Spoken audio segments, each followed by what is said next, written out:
Bonjour, ravi d'être avec vous. Le monde de l'énergie dans 20 ans, tout d'abord, il sera probablement beaucoup plus électrique qu'aujourd'hui. Et ensuite, pour le caractériser, j'aime bien utiliser l'image des 4D. Le monde de l'énergie sera en 4D. Le premier D, c'est décarboner. Parce que l'urgence climatique est là et parce que ce monde-là est responsable d'une grande partie des émissions de gaz à effet de serre, et il convient de continuer et d'accélérer la décarbonation de ce monde. On connaît les solutions, elles sont toutes là. La première solution, c'est l'efficacité énergétique, c'est de ne pas utiliser l'électricité pour réduire son impact. Et là, on rentre dans un monde qui sera forcément holistique et urbain, parce qu'il n'y aura pas de solution efficace sans une approche d'ensemble et de système.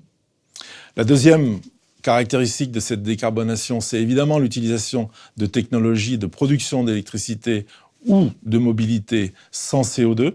Toutes les technologies sont là, les renouvelables, mais aussi le nucléaire qui revient d'ailleurs pour fournir la base dont nous avons besoin.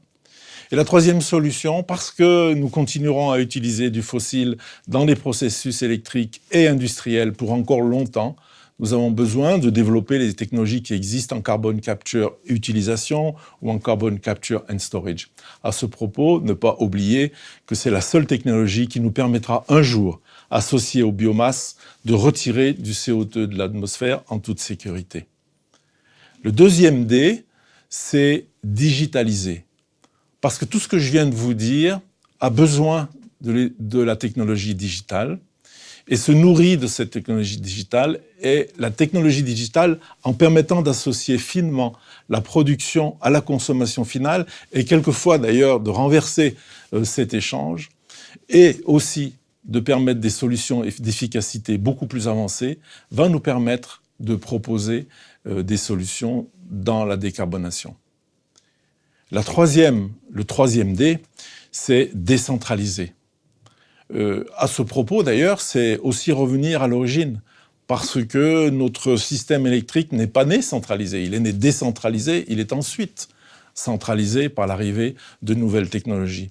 Et c'est absolument nécessaire pour répondre à deux grandes tendances. La première, c'est que les pays qui arrivent sur ce marché avec la demande forte aujourd'hui n'ont pas forcément ni les besoins ni les ressources de développer des systèmes centralisés comme nous les avons développés au cours des dernières décennies.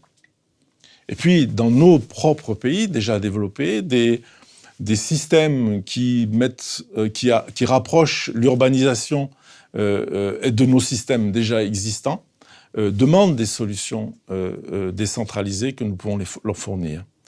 Et enfin, le dernier D, c'est soit déréguler, soit le mot anglais est peut-être plus intéressant, disrupted, parce que ce marché, comme je viens de le décrire, va permettre l'arrivée de nouveaux acteurs. Ce marché est d'ailleurs aussi soumis à de nouvelles contraintes.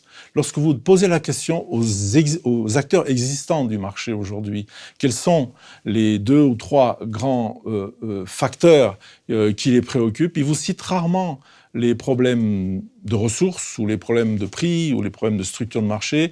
Ils vous citent 2 choses, l'eau et la terre, parce que c'est ces 2 éléments qui sont vus aujourd'hui comme les contraintes au marché de l'électricité. Et donc, de cette équation qu'on appelle souvent en anglais « Water Energy Nexus », vont jaillir aussi de nouveaux entrants, de nouveaux intervenants sur ce marché, et c'est certainement un marché sur lequel Veolia a toutes les ressources et les qualités pour être « successful », comme on dit en français.